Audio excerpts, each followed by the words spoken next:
மஸ்ஜிது நபவியில் ஒரு பெண்ணின் ஜனாசா வந்துவிட்டது. நபி ஸல்லல்லாஹு அலைஹி வஸல்லம் அவர்கள் இமாமாக நின்று தொழ வைக்க தக்பீர் சொல்ல கையை உயர்த்துகிறார்கள். அந்த சமயம் வானவர் கோமான் ஜிப்ரீல் அலைஹிஸ்ஸலாம் அவர்கள் நேரில் வந்து, அந்த பெண்ணின் ஜனாசாவை தாங்கள் தொழ வைக்க வேண்டாம், அப்படி தொழ வைக்க வேண்டுமானால் அந்த பெண்ணின் கபரை சென்று பார்த்துவிட்டு பிறகு தொழுகையை நடத்த அல்லாஹ் சொல்கிறான் என்று உத்தரவிடுகிறார். நபி ஸல்லல்லாஹு அலைஹி வஸல்லம் அவர்கள் நேராக சென்று கபரை காண்கிறார்கள். சுபஹானல்லாஹ், கபரு குழிக்குள் பாம்பும் தேளும் விச ஜந்துக்களும் நிறைந்து காணப்பட்டது. அதை கண்டு பெருமானார் ஸல்லல்லாஹு அலைஹி வஸல்லம் அவர்கள் கவலையாக வருகிறார்கள்.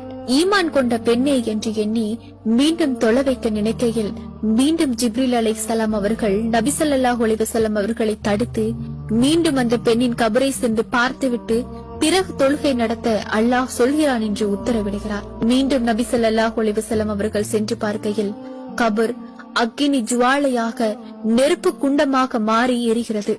விச ஜந்துக்கள் அனைத்தும் நெருப்பு கங்குகளாக நெளிகின்றன. அதை கண்டு கருணை நபி ஸல்லல்லாஹு அலைஹி வஸல்லம் அவர்கள் கண்ணீர் மல்க, இந்த பெண் என்ன பாவம் செய்திருப்பாள் என்று எண்ணி அந்த பெண்ணின் பக்கத்து வீட்டுக்காரரிடம் விசாரித்தார். அவர் அந்த பெண் பற்றி கூறுகையில், இவர் ஒரு நாள் விட்டு ஒரு நாள் நோன்பு பிடிப்பார், பேணுதலாய் தொழக்கூடியவர், தவறாமல் தஹஜ்ஜுத் தொழுவார், சதா நேரமும் குர்ஆன் திலாவத்துடன் இருப்பார் என சொன்னார். அந்த பெண்ணின் கபருக்கும் இவர் சொல்வதற்கும் யாதொரு சம்பந்தமும் இல்லை என்று எண்ணிய நபி ஸல்லல்லாஹு அலைஹி வஸல்லம் அவர்கள் அவரது கணவர் எங்கு என்று விசாரித்தார். அதற்கு அங்குள்ளவர்கள் இவரது கணவர் இங்கு வரவில்லை என்று சொல்ல நபி ஸல்லல்லாஹு அலைஹி வஸல்லம் அவர்கள் அவரை அழைத்து வர ஆள் அனுப்பினார். பின்னர் வந்த அந்த பெண்ணின் கணவரிடம், உங்கள் மனைவியின் ஜனாசாவிற்கு ஏன் வரவில்லை என்று நபி ஸல்லல்லாஹு அலைஹி வஸல்லம் அவர்கள் கேட்டார்கள். அதற்கு அந்த மனிதன், யா ரசூலல்லாஹ், ஒரு மனிதன் தலாக் விடுவானேயானால் அல்லாஹ்வின் அரிஸ் ஆடுகிறது என தாங்கள் பகிர்ந்தீர்கள். அந்த ஒரு வார்த்தையை நீங்கள் சேர்த்து சொல்லாமல் இருந்திருப்பீர்கள் என்றால் அவளை எப்போதோ தலாக் விட்டிருப்பேன் என்று தனது மனைவியின் செயல் பற்றி மனம் குமுற சொன்னார். மேலும் அவர் கூறுகையில், யா ரசூலல்லாஹ், தாகத்துக்கு என் மனைவியிடம் தண்ணீர் கேட்பேன், போய் எடுத்து குடித்துக்கொள், நான் குர்ஆன் ஓதுகிறேன் என்பாள். வேலை செய்துவிட்டு களைத்து வந்து பசியுடன் உணவு கேட்பேன், நான் நோன்பு வைத்துள்ளேன், என்னிடம் வந்து உணவு கேட்கிறாய், எங்காவது போய் சாப்பிடு என்பாள். எது கேட்டாலும் எரிந்து விழுவாள். நான் பொறுத்துக் கொண்டு வாழ்ந்து விட்டேன் யா ரசூலல்லாஹ், அதனால் என்னால் என் மனைவியை மன்னிக்க முடியாது யா ரசூலல்லாஹ் என்றார் அழுது கொண்டே. அதற்கு நபி ஸல்லல்லாஹு அலைஹி வஸல்லம் அவர்கள், உங்களின் மனைவி எல்லா நல்லமல்களும் புரிந்தார், ஆனால் உங்களின் பொருத்தத்தை இழந்து விட்டார். கணவனின் பொருத்தம் இல்லாமையின் காரணத்தால் உங்களின் மனைவி நரகம் செல்கின்றார்.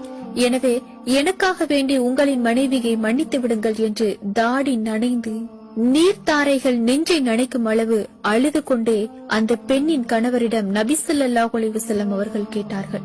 அவ்வாறு நபி ஸல்லல்லாஹு அலைஹி வஸல்லம் அவர்கள் சொன்னவுடன் அந்த மனிதர் அந்நபர்களின் கரங்களை பற்றி பிடித்து கதறி அழுதார்.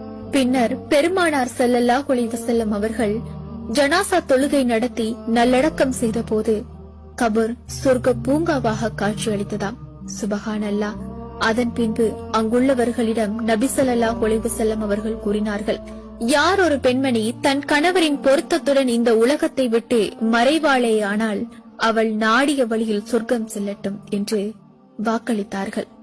என்னருமை அன்பார்ந்த சகோதர சகோதரிகளே, நம் தீன்குல பெண்கள் அனைவரையும் மானக்கேடான செயல்களை விட்டு தடுத்து அந்நிய தீய சக்திகளின் சூழ்ச்சியை விட்டு பாதுகாத்து, மேலும் நம் அனைவருக்கும் நம்மை சார்ந்தவருக்கும் அல்லாஹ்வின் பொருத்தத்துடன் கூடிய ஹுஸ்னுல் ஹாத்திகா எனும் இறுதி முடிவை நசீபாக்கி தருவானாக. திருமணம் முடித்து வாழும் பெண்களை கணவருக்கு பொருத்தமான கண்களாகவும், திருமணம் முடித்து வாழும் ஆண்களை மனைவிக்கு பொருத்தமான கணவனாகவும் ஆக்கி அருள் புரி